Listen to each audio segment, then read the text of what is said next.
Buenas tardes a todos. Les vengo a hablar con respecto al plexo braquial, plexo cervical y columna vertebral. Voy a comenzar con el plexo braquial. Es una red nerviosa que da lugar a todos los nervios motores y sensitivos de las extremidades superiores. Este plexo nace de los ramos anteriores ventrales de los nervios espinales C5 a T1, las cuales sufren varias fusiones y divisiones que resultan en la formación de troncos y ramos, hasta llegar a formar los denominados ramos terminales en su porción más distal. Estos ramos terminales son responsables de la inervación motora y sensitiva del miembro superior, incluyendo a los nervios músculo cutáneos, axilar, radial, mediano y ulnar, también conocido como cubital. También el plexo braquial se origina de los ramos ventrales de los nervios espinales, antes mencionados C5 a T1, conocidos como raíces. Estas raíces se unen inmediatamente desde su salida de la médula espinal para formar los troncos, que subsecuentemente se separan en divisiones. Finalmente, las divisiones se unen a fascículos que emiten los ramos terminales del plexo braquial. El plexo braquial da origen a ramos supraclaviculares que nacen de las raíces y troncos, y los ramos infraclaviculares que surgen de los fascículos. Los ramos terminales son los principales nervios que inervan el miembro superior. Ahora les voy a hablar un poco con respecto a la organización del plexo braquial. Voy a comenzar con las raíces, las cuales son C5, C6, C7, C8 y T1.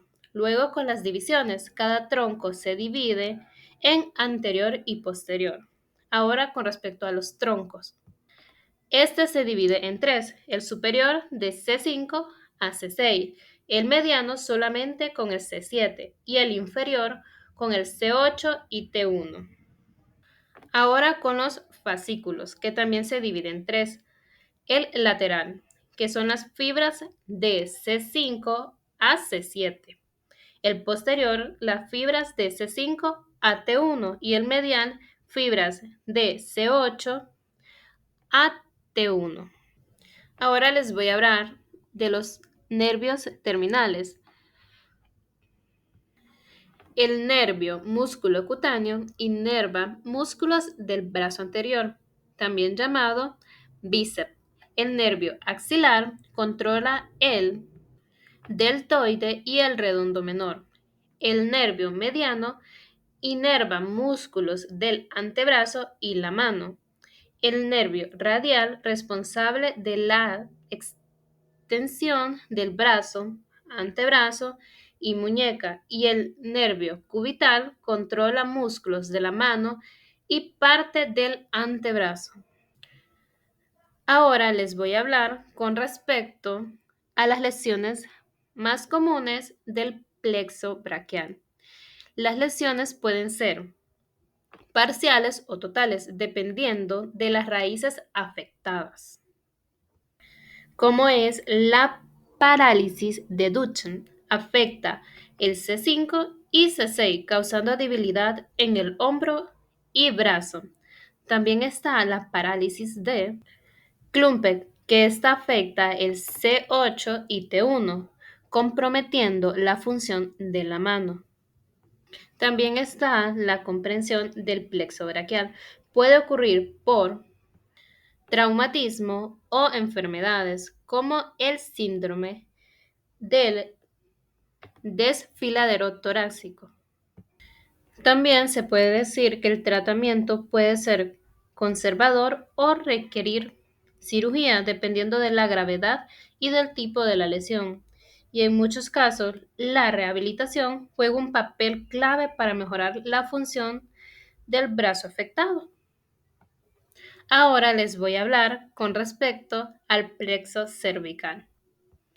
El plexo cervical es una red de nervios ubicada en la región del cuello que proviene de las primeras 4 raíces cervicales, del C1 a C4. Su función es proporcional inervación tanto sensitiva como motora a áreas del cuello, cabeza, hombros y parte del diafragma. Ahora les voy a hablar sobre las raíces nerviosas del plexo cervical. Ya antes mencionadas, C1 a C4 son las raíces que dan origen al plexo.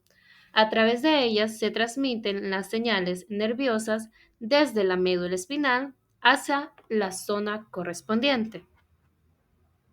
También sobre las ramas principales del plexo cervical. Las principales ramas motoras y sensitivas que se originan del plexo cervical incluyen el nervio frenético, que va de la C3 a la C5, controla el diafragma, el principal músculo de la respiración. Nervio cutáneo, nervio auricular mayor, inerva la piel sobre la oreja y la zona adyacente. El nervio cervical transverso proporciona sensación a la parte anterior del cuello. El nervio supraclaviculares, sensibilidad en la parte superior del tórax y hombros. Ahora las funciones. El plexo cervical tiene funciones tanto motoras como sensitivas. Las funciones motoras, inerva los músculos que permiten el movimiento del cuello, flexión, extensión y rotación. Controla la respiración a través del nervio frenético que activa el diafragma. Las funciones sensitivas proporciona sensación a la piel del cuello, parte de la cabeza y los hombros. También están los nervios como el auricular mayor y el cervical transverso. Permiten la percepción táctil y de temperatura en estas zonas. Ahora voy con las lesiones y consecuencias. El plexo cervical puede verse afectado por traumatismos, infecciones o compresión de las raíces nerviosas, lo que puede provocar síntomas como dolor o ardor en el cuello, hombros y torso superior, debilidad muscular en el cuello o diafragma, dificultando la respiración, pérdida de sensibilidad en las áreas afectadas y dificultad para respirar, como antes se mencionaba. Si el nervio frenético está comprometido, las causas pueden incluir traumas cervicales por accidentes, compresión nerviosa debido a hernias discales o estenosis espinal e infecciones o trastornos musculares que alteran su función. En este tipo de lesiones también, como en las lesiones del plexo braquial, requieren de un tratamiento conservador no quirúrgico que se da por medio de reposo, medicamentos, inmovilización y fisioterapia. También están los tratamientos quirúrgicos, cirugía de descompresión, preparación, reparación del nervio, función cervical. También están los tratamientos complementarios, estimulación eléctrica nerviosa transcutánea, también conocida como TENS, y también las terapias alternativas. Aunque estos tratamientos deben ser guiados por un profesional médico especializado, como un neurólogo o un cirujano ortopédico, que evalúa la gravedad de la lesión, determinará la opción terapéutica más adecuada. Ahora les hablaré con respecto a la columna vertebral. Es una estructura ósea y cartilaginosa fundamental en el cuerpo humano. Su función principal es brindar soporte al cuerpo, proteger la médula espinal y permitir el movimiento del tronco y la cabeza. Está compuesta por vértebras superpuestas que forman un eje flexible y resistente. Ahora continuaré con la división de la columna vertebral. La columna tiene 33 vértebras, divididas en 5 regiones. La cervical de C1 a C7. 7 vértebras permiten el movimiento del cuello y sostienen el cráneo.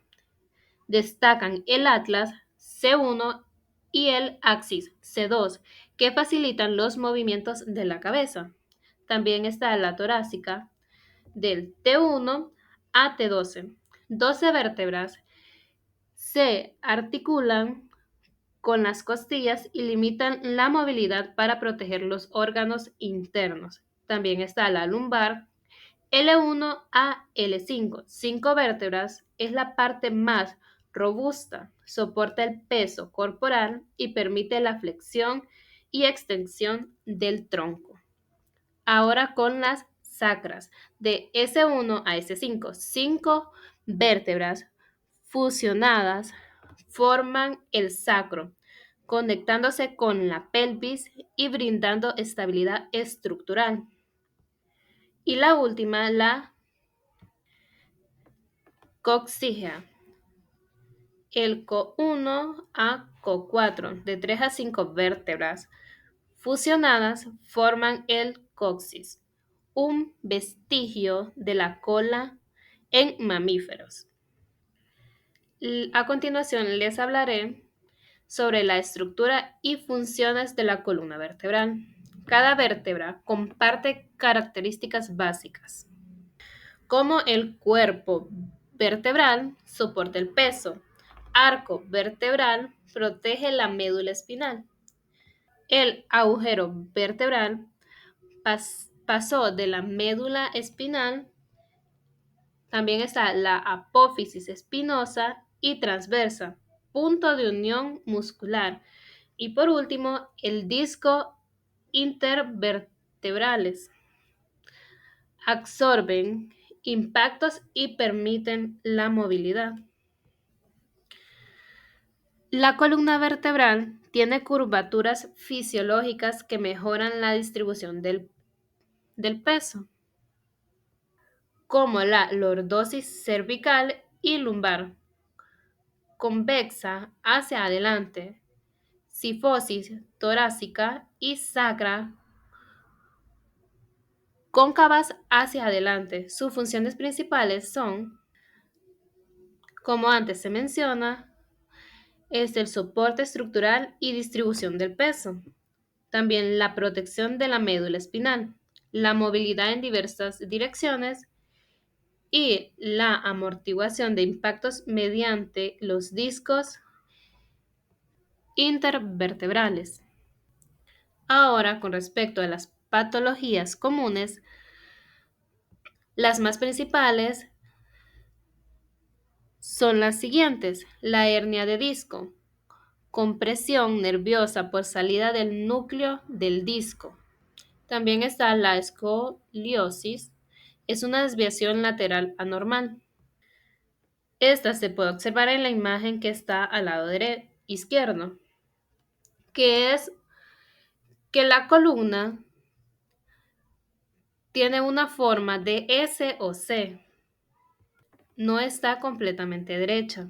También está la cifosis, extensión, curvatura torácica, que se conoce como una joroba por mala postura. También está la lordosis, aumento de la curvatura lumbar.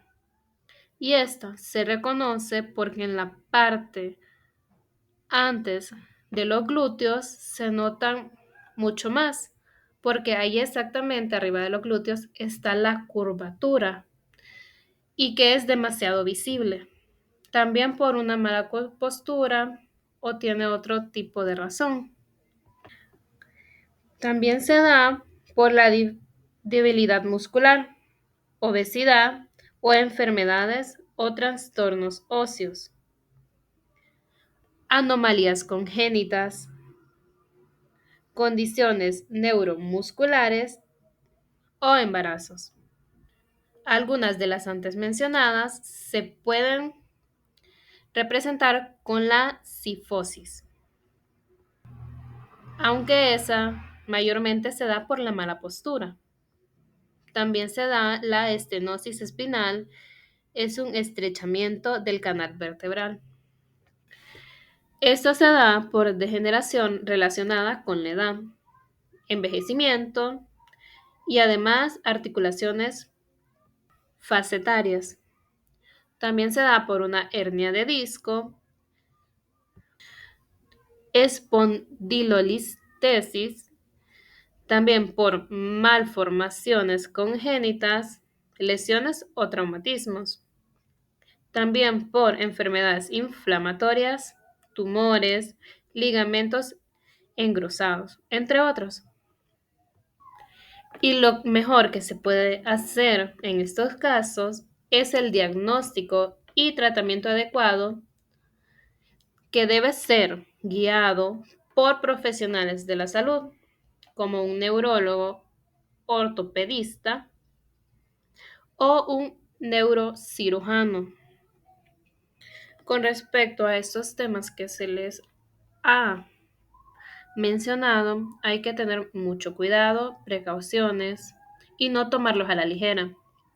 Ya se les ha mencionado que se debe de ir al médico o doctor, como ustedes más entiendan. No hay que ir donde una persona que no sea especialista en el tema, porque puede tener consecuencias más graves. Esto sería todo por hoy. Muchas gracias por su atención y espero que les haya gustado. Ya que no soy la mejor explicando, espero que hayan entendido.